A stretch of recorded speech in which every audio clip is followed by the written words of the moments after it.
Olá pessoal, seja bem-vindo a mais um vídeo aqui no canal. Hoje eu vou falar um pouquinho sobre C.S. Lewis, para variar. Quem está aqui no canal há mais tempo sabe que é o meu autor predileto. Eu estudei ele durante toda a minha graduação. Eu queria falar um pouquinho sobre as Crônicas de Nárnia, que foram, na verdade, o meu primeiro contato com a obra do autor. De um desenho animado, né? Falamos sobre isso, inclusive, num vídeo aqui no canal, depois você procure. E conversamos muito a respeito de como esse desenho animado é um desenho importante e acabou marcando muito a minha própria experiência. Depois eu fui atrás das Crônicas de Nárnia, e aí eu li todas elas numa antiga edição da editora ABU. Mas hoje nós temos outras edições, e aí eu vou sugerir, por exemplo, essa aqui, o volume único das Crônicas de Nárnia, que tem uma vantagem interessante. Essa edição aqui, que é da Martins Fontes, ela tem um artigo que o Lewis escreveu chamado 3 maneiras de escrever para crianças, na qual ele fala sobre contos de fada. Está no finalzinho do livro e é muito importante, muito interessante. Mas o que eu queria falar sobre Nárnia para vocês? Na verdade, esse vídeo tem uma intenção. Apresentar para vocês 7 curiosidades sobre as Crônicas de Nárnia que você precisa conhecer. E por que 7? Por nenhuma razão. 7 não é um número cabalístico nem nada nesse sentido. Eu quero apenas estabelecer o número. E eu achei que 7 é importante, então vamos pensar aqui com 7 informações iniciais sobre Nárnia. E aí, eu quero com isso motivar você a, primeiro, ler o texto, e aí no final do vídeo eu vou falar algo a respeito disso, vou fazer um convite para você sobre isso, e também a conhecer algumas curiosidades sobre a própria narrativa. Então, vamos a essas 7 curiosidades sobre Crônicas de Nárnia que você precisa conhecer. Primeira curiosidade, o criador de Nárnia foi o escritor irlandês Clive Staple Lewis. Obviamente, isso você sabe, eu estou aqui apenas apresentando um ponto de partida para a nossa conversa hoje. Lewis é um autor muito importante para a história da literatura inglesa e, na verdade, internacional.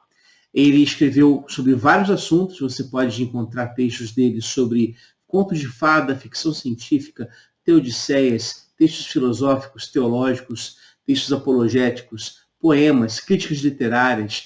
Enfim, há muita coisa para falar de Lewis, mas nós fizemos aqui no canal uma live falando a respeito desse autor. Então procure ali na playlist de vídeos ao vivo, e você vai encontrar essa live, você pode assistir e tirar suas dúvidas. Segunda curiosidade, as Crônicas de Nárnia são compostas por 7 livros, mas a ordem de leitura e a ordem de escrita são diferentes. Como assim? Na verdade, o Lewis escreveu, em primeiro lugar, O Leão, a Feiticeira e o Guarda-Roupa, e depois escreveu, num prazo de 6 anos, de 1950 até 1956, os livros O Leão, a Feiticeira e o Guarda-Roupa, Príncipe Caspian, A Viagem Peregrino da Alvorada, A Cadeira de Prata, e aí ele volta atrás na história e conta O Cavalo e seu Menino, O Sobrinho do Mago, para finalmente terminar com A Última Batalha. Essa é a ordem de escrita. Mas se você desejar conhecer a história de Nárnia do início ao fim, e Nárnia apresenta de fato isso, o início até o final de Nárnia, você terá que ler na seguinte ordem: O Sobrinho do Mago, O Leão, a Feiticeira e o Guarda-Roupa, O Cavalo e seu Menino, Príncipe Caspian, A Viagem Peregrino da Alvorada, A Cadeira de Prata e, por fim, A Última Batalha. Mas se você se interessa em saber mais sobre esse assunto, eu vou indicar para você aqui um livro chamado Manual Prático de Nárnia, do Colin Duries. Esse livro é muito bom, e esse autor nós já conversamos aqui sobre ele, porque ele é um autor de um livro excelente chamado O Dom da Amizade, que aborda a amizade entre o Lewis e o Tolkien, o do Senhor dos Anéis. Então, fica aqui a recomendação. Terceira curiosidade. As Crônicas de Nárnia não são uma alegoria do cristianismo. A gente costuma ouvir por aí, nos canais de YouTube, inclusive, dizendo que Lewis escreveu uma alegoria na qual o leão Aslan seria Jesus e todos os personagens fariam uma espécie de vínculo com a tradição cristã. Não é verdade, pelo menos não inicialmente. Vamos por partes aqui. Quando Lewis fala sobre a sua própria obra, ele rejeita a ideia de ter escrito uma alegoria. O que é uma alegoria?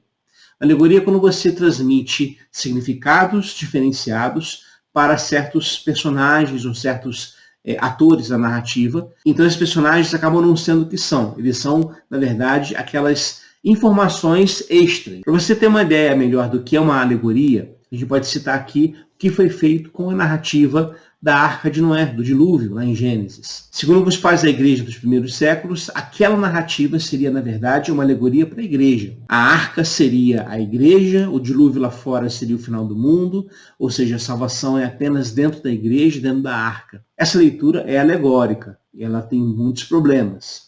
Voltando aqui a Nárnia, portanto, Lewis rejeita essa perspectiva de uma alegoria.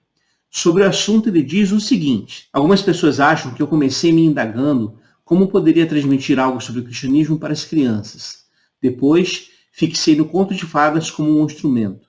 Em seguida, coletei informações sobre a psicologia infantil e decidi para qual grupo etário escreveria. Posteriormente, esbocei uma lista das verdades cristãs básicas e elaborei alegorias para personificá-las. Tudo isso é pura fantasia. Afinal de contas, eu não poderia escrever desse jeito. O processo todo iniciou com imagens. Um fauno carregando um guarda-chuva, uma rainha andando de trenó, um magnífico leão. A princípio não havia nem mesmo qualquer aspecto cristão neles. Esse elemento foi se introduzindo na história em seus próprios termos. Então perceba que Lewis não quer fazer da sua história uma alegoria do cristianismo. Por quê? Porque isso acaba gerando uma história ruim. O que o Lewis faz, na verdade, ele mesmo fala sobre isso, é imaginar o seguinte: como seria se um mundo no qual animais falassem precisasse de redenção? Como seria essa redenção? Como ela ocorreria naquele mundo? E aí que a história apresenta Aslan como esse redentor que está ali para resgatar Nárnia do inverno perpétuo causado pela feiticeira branca. Essa é a história de Nárnia. Então o elemento cristão certamente está presente, mas não como intenção primária. Apenas porque o autor é cristão. Então a sua própria convicção interna transparece no texto que ele escreve. Isso é muito natural em qualquer narrativa, em qualquer perspectiva religiosa de qualquer autor. Quarta curiosidade. As crianças da história foram inspiradas em crianças reais. Um pouco antes da Segunda Guerra Mundial, Londres estava evacuando as crianças da cidade, especialmente crianças e mulheres, para o interior do país, por causa do medo dos bombardeios alemães que estavam se aproximando da cidade. E aí, a residência onde Lewis morava, juntamente com seu irmão, uma residência chamada The Kilns, foi um desses locais onde as crianças encontraram refúgio. O Lewis conta que ficou surpreso com a incapacidade das crianças de se divertirem, de brincarem, obviamente pelo próprio terror também que a guerra estava causando naquele momento. E aí ele decidiu escrever uma história para essas crianças. A história falava de 4 crianças, Anne, Rose, Martin e Peter seria o mais novo da história, foram enviados pelos pais que estavam envolvidos com a guerra para morar com um professor amigo da família numa casa de campo. Então essa história, perceba, é exatamente o início das Crônicas de Nárnia, do Leão Feiticeiro Guarda-Roupa, trocando o nome das crianças e a idade das crianças. Em O Leão Feiticeiro Guarda-Roupa, Pedro é o mais velho e não o mais novo. Quinta curiosidade. O tempo em Nárnia não se passa do mesmo modo que no nosso universo. Então, embora as crianças tenham ido até Nárnia, passem por várias aventuras, elas crescem em Nárnia, se tornam reis e rainhas de Nárnia durante várias décadas. Inclusive a história do Cavalo e seu Menino se passa enquanto Pedro, Edmundo, Susana e Lúcia são reis e rainhas em Nárnia. Mesmo assim, quando eles retornam para o nosso mundo, eles são crianças e o tempo não passou. A gente consegue ver isso até na própria história original, o Leão Feiticeiro Guarda-Roupa, quando a Lúcia, quando que vai até Nárnia, quando retorna, achando que passou várias horas. Na verdade, para os meninos lá que estavam na casa do professor, não passou nem 1 ou 2 minutos. Então, essa mudança de tempo é um tema muito recorrente da ficção científica e o Lewis adotou para narrar as histórias de Nárnia. Então, como você pode ver nesse quadro projetado na sua tela, no nosso tempo, as histórias de Nárnia passam-se entre o ano de 1900 e 1950, aproximadamente. Então, cerca de 50 anos, meio século. Mas em Nárnia, nós temos do ano 0, que é a criação de Nárnia e o Sobrinho do Mago, até o ano 2555, que é quando acontece a última batalha, que seria o Apocalipse de Nárnia. E, aliás, sobre isso é a nossa sexta curiosidade. As Crônicas de Nárnia, lidas de forma cronológica, narram o relato da criação até o Apocalipse. Sobre esse assunto, aliás, nós fizemos um vídeo aqui no canal, vou deixar linkado no final, mas, de fato, nas Crônicas de Nárnia, há 3 elementos teológicos principais que movem a narrativa. É claro que há muitas outras referências aqui, mas são 3 alicerces, digamos assim. A criação, a salvação, redenção e a escatologia. Nárnia é criada em O Sobrinho do Mago e criada pelo Canto de Aslan, fazendo referência direta ao relato de Gênesis da criação. Esse mundo criado, contudo, se vê invadido pela presença do mal, representada na feiticeira branca, que gera um mundo aprisionado, um mundo que, como diz o apóstolo Paulo na sua carta aos Romanos, geme aguardando o dia da redenção. Essa redenção é prometida de várias maneiras aos animais falantes de Nárnia, inclusive com profecias muito semelhantes às do profeta Isaías, que falam do Messias. Então nós temos aqui toda uma expectativa da vinda de um Salvador, de alguém que vai resgatar Nárnia. E isso se cumpre no Leão Feiticeiro Guarda-Roupa, com toda a história de Aslan se entregando como sacrifício vivo em prol da própria espécie humana, narniana, vinculada ali, representada por Edmundo. E depois a sua ressurreição, e aí as coisas continuam existindo em Nárnia, até que na última batalha nós temos o relato do fim, ou melhor dizendo, do novo começo de Nárnia, uma Nárnia agora glorificada. Então, esses três elementos, criação, redenção e escatologia, estão presentes ali em Nárnia do início ao fim. Vale a pena ler com essa perspectiva. Sétima curiosidade. Lewis criou personagens memoráveis nas Crônicas de Nárnia. 3 desses personagens eu acho que merecem ser citados aqui. Um deles é Rip-Chip, o mais valente rato espadachim de Nárnia. Aliás, ele acompanha as crianças na viagem do Peregrino da Alvorada, em especial. E nesse livro, ele faz uma das melhores declarações de amor ao país de Aslan que eles estão procurando. Quando a tripulação está cansada de navegar, deseja voltar para casa, o Rip-Chip olha para todos e diz o seguinte: "Por que acha, Vossa Majestade, que devo falar?", respondeu o rato, numa voz que quase todos ouviram. "Os meus planos estão traçados. Enquanto puder, navegarei para o Oriente no Peregrino. Quando perder, remarei no meu bote. Quando o bote for ao fundo, nadarei com as minhas patas. Quando não puder nadar mais, se ainda não tiver chegado ao país de Aslan ou atingido a extremidade do mundo, afundarei com o nariz voltado para o leste, e outro será o líder dos ratos falantes de Nárnia." Essa sede pelo país de Aslan, que é, na verdade, a sede por uma experiência mística, uma experiência de encontro com o próprio Aslan, é um reflexo do que a gente pode ver, inclusive, nos Salmos, quando o salmista diz que a minha alma tem sede de Deus, do Deus verdadeiro. Como a corça anseia pelas águas, assim também eu anseio pela presença de Deus. Então, toda essa narrativa se encontra aqui em Rip-Chip. Um segundo personagem importante também na história de Nárnia é o Paulama Brejeiro, que é um dos personagens mais realistas, alguns diriam pessimistas, que já surgiram na história da literatura.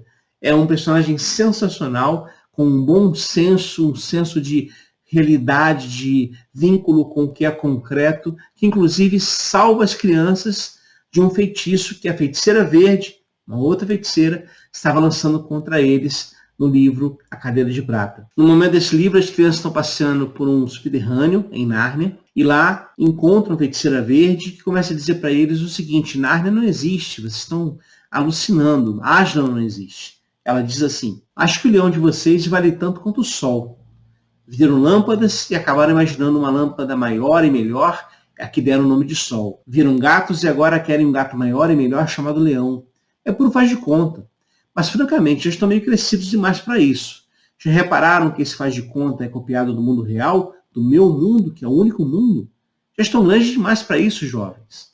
Ela quer, então, fazer com que as crianças aceitem que a realidade é aquela realidade na qual a feiticeira verde domina, os subterrâneos daquela região. Mas é nesse momento, quando as crianças estão quase se rendendo e dizendo de fato que não há Aslan, que não há sol, que não há Nárnia, o Paulama Brejeiro coloca o pé no fogo da lareira e a dor intensa quebra o feitiço e ele diz o seguinte: "Uma palavrinha, dona", disse ele mancando de dor.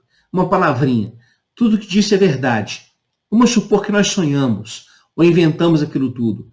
Árvores, relva, sol, lua, estrelas e até Aslan. Vamos supor que sonhamos. Ora, nesse caso, as coisas inventadas parecem um bocado mais importantes do que as coisas reais. Vamos supor, então, que essa fossa, esse seu reino, seja o único mundo existente. Pois, para mim, o seu mundo não basta e vale muito pouco. E o que estou dizendo é engraçado se a gente pensar bem. Somos apenas uns bebezinhos brincando, se é que a senhora tem razão, dona. Mas 4 crianças brincando podem construir um mundo de brinquedo que dá de 10-0 no seu mundo real. Por isso que prefiro um mundo de brinquedo. Estou do lado de Aslan, mesmo que não haja Aslan. Quero viver como narniano, mesmo que Nárnia não exista. Essa frase do Paulão Brejeiro é uma das mais interessantes defesas da experiência narniana que nós encontramos no livro. Vale a pena a gente depois pausar um pouquinho, faremos outro vídeo a respeito disso mais para frente, tentando pensar um pouco sobre essa narrativa. O terceiro personagem é Eustáquio Clarencio Mísero, que certamente é uma das crianças mais insuportáveis de toda a literatura mundial. O Eustáquio é primo dos irmãos Pêmense e acaba acompanhando, meio a contragosto, o Edmundo e a Lúcia na viagem que fazem a bordo do Peregrino da Alvorada. E nessa viagem ele se revela, como eu disse antes, muito insuportável, muito egoísta, muito egocêntrico, não querendo pensar nada em relação aos outros, mas apenas em si mesmo. E aí, no momento que eles estão numa ilha, ele sai para investigar sozinho, explorar o local, e encontra um cemitério de dragões, e aí vários tesouros de dragões. E diz o texto que ele, colocando um bracelete cravejado de diamantes no braço e dormindo sobre um tesouro de dragão, tendo sonhos como se fosse um dragão, ele acaba virando um dragão. Ele perde a sua humanidade. E aí ele fica muito triste, desejando voltar para o lado dos humanos, mas não consegue. Ele chega à conclusão de que ele é um monstro, uma criatura repugnante que ninguém quer ter por perto. E ele se arrepende profundamente de como agiu em relação aos companheiros anteriormente. E isso dura até que Aslan o encontra. E quando Aslan o encontra, diz o texto, que ele arranca com as garras as escamas do dragão do menino e faz com que ele seja um menino de novo. Um processo certamente que não foi sem dor, um processo que é muito complicado e muito doloroso, porque está arrancando a pele antiga de dragão para que a pele de criança renasça, simbolizando aqui um novo nascimento em Cristo. Representando aqui o próprio desafio que o cristianismo nos apresenta de sermos humanos, de nos humanizarmos no processo da relação com Deus. Enfim, personagens memoráveis. Por isso, gente, e por muito mais do que isso, as Crônicas de Nárnia merecem ser lidas.